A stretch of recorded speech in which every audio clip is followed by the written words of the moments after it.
Hi guys, it is great to see you all again for this week's episode of Surge Online. It is great to have you all with us. So, before I get into telling you what's happening tonight, I've got a few funny little videos that I'd like to share with you concerning some of the social distancing measures that we are currently under. Alright, so obviously there's various different things that we've got to do, the 2 metre rule and all these different things when we're in the supermarkets and on the streets. And I wanted to show you a couple of funny video clips that I found that I think are quite funny considering our experiences right now. So, I obviously go into Tesco sometimes to do shopping or Asda or wherever else we might like to go. And obviously it is quite weird having to be apart from people of that 2 metre rule. However, I've not got to the level that this elderly gentleman has got to.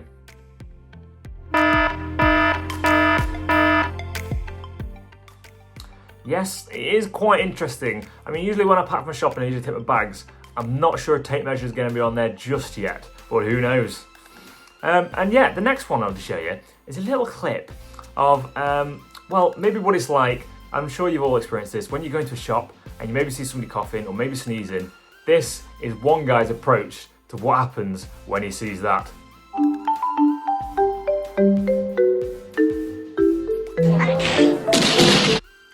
Another funny thing that I've noticed during these social distancing measures that we're currently in is that when I go for a walk, on our one walk of the day of course, sometimes when you're walking, obviously, to get that 2 metre distance, we have to cross the road from each other if we meet anybody, which in normal times would be like, is there something wrong with me? Do I smell that bad if somebody is walking across the other side of the road to avoid me? So it's quite an amusing thing. And these people, I think it's in somewhere in maybe China, clearly this is a great way of doing it. It makes it more dramatic, a little bit more fun, so have a look at this.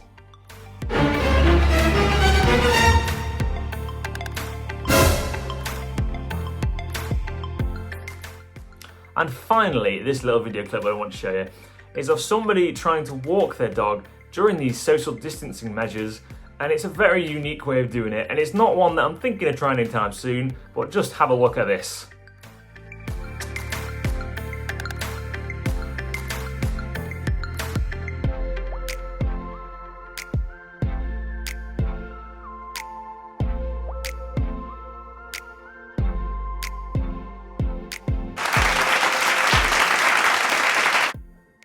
Amazing! Hopefully none of you have got to that stage yet when it comes to walking your dogs or pets or cats or whatever pet you may have. Okay, so I'm going to hand over now to Laura, who's going to bring our little funny story, and then after that we're going to have some amazing challenges from Jordan that we would love you to have a go at, and we have a great little talk from Beth-Anne all the way from sunny Scunthorpe. But first, I'm going to hand over to Laura.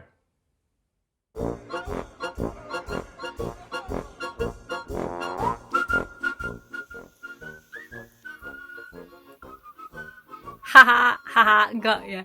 So I thought it would be funny to be like, wait, see how long it is before someone starts going, oh, my microphone's broken. Mum, my microphone. Sorry. Anyway, it's been a long day. Yeah, so my funny story. By the way, excuse the hair, guys. I've had a shower and tried to de-germ, but these days it takes longer, and this is the outcome. Never mind. My funny story. Going back many years from this moment in time, I was fairly young, and I would like to say I had less of a brain than I had now, but it's actually the other way around. But anyway, so I thought it would be a good idea to give blood. Anybody else ever done it?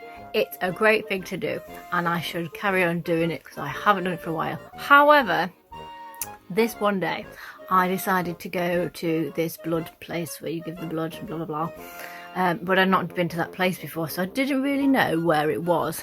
So my mum said, right, okay, I'm going to drop you off. And then so this is a few years ago. And I'm going to drop you off and I'll come and meet you in a bit. Just go and find wherever you've got to go. I was like, okay, fine. So off I trotted, and trotted I did into the building. Now, in my defence, there wasn't really, any decent signs saying, blood, sit here, give blood here, vein this way. Something like that I would need in sign form. Anyway, so I trotted into said building, went into said building, found a room, thought, oh, there's people in here, they're sitting down. So Went in there, thought, is a bit odd. Can't see any beds. There's no needles. Nobody's actually taking any blood for anybody. Oh, well, never mind, I'll go in anyway. So when I went, waddled in, sat down. People were looking at me a little bit like, okay. And I, like, kind of caught a few of them looking, and I was like, hello. Hi.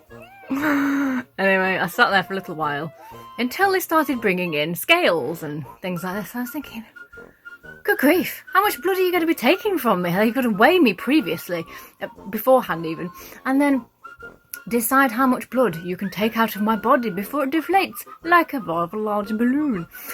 Anyway, balloon. Good word, balloon. Anyway, sorry. Yeah.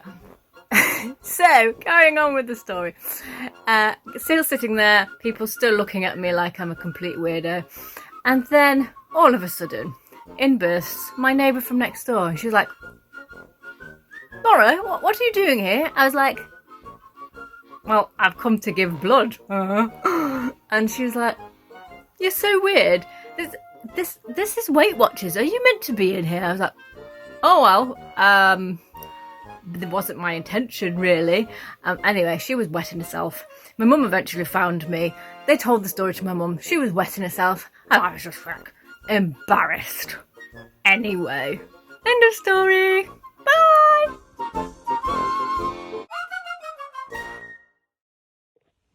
Hey guys, in case you forgot who I am, my name is Beth-Anne.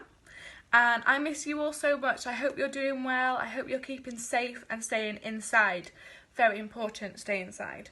But I'm going to bring you a bit of an encouragement today. So recently I have been worrying, and it's not just to do with Corona, but just worrying in general about my future or about my friends, my family, all of this different stuff. And I decided to turn to the Bible because I'm cool, and we should all turn to the Bible when we're worried. And I was reading in Matthew. This is my cool Bible because I doodle. So if you doodle, let me know. We can be doodle friends. No? Okay. But yeah, I was reading in the Bible, and there's a whole section in Matthew chapter 6 about why we shouldn't worry. It's literally called Do Not Worry. And I was reading it, and that's why I made this little drawing. It'll become clear in a minute. But it talks about how the birds of the sky are provided for, how they don't have to worry about their food or their shelter or anything like that. And then the flowers are so beautifully clothed, but yet they're here today and gone tomorrow. It literally says that. And I think that's so cool, that God literally knew that people were going to be worrying, and so had a whole section of a chapter just for this, to tell you that you are so loved, that he's not going to let you go without or be hurt, or that his plans are to prosper you and not to harm you. In this bit of the Bible, it says that King Solomon, a really high king, was not as beautifully clothed as some of the flowers. And yet the flowers just die, like, really soon. They're just here, they go. They don't talk, they don't walk, they don't praise God. And yet they're here today and gone tomorrow. And they're so beautifully created and beautifully clothed. In the front of the Bible is a book called Genesis. And it talks about how we are God's masterpieces, that we are his greatest creation, how he made us and said it is good. It is very good. It is finished. He doesn't need to make any more because he made us. So if we, his greatest masterpieces, are higher than flowers, are higher than birds, why on earth would I need to worry about my future, or about the clothes I'm going to wear, or about the food I'm going to eat, or about where I'm going to live because of Corona or whatever? Because he's got it all. He's completely got it. He loves us so much that he has a plan and a future. And I want to tell you, Serge, that God knew this was going to happen, and he knows where you are and what you need, I promise you. So I just wanted to encourage you that we don't need to worry. We don't need to think about what's going to happen, or for us to get upset and start to plan really random things like I do all the time. But instead, just trust God has the perfect plan for you, because I promise you he does. So if you doodle, let me know. We can be doodle buddies. But if not, just be encouraged that you don't need to worry, that you are beautiful, you are masterpieces, and that God has your life in his hands. Love you all. Stay safe.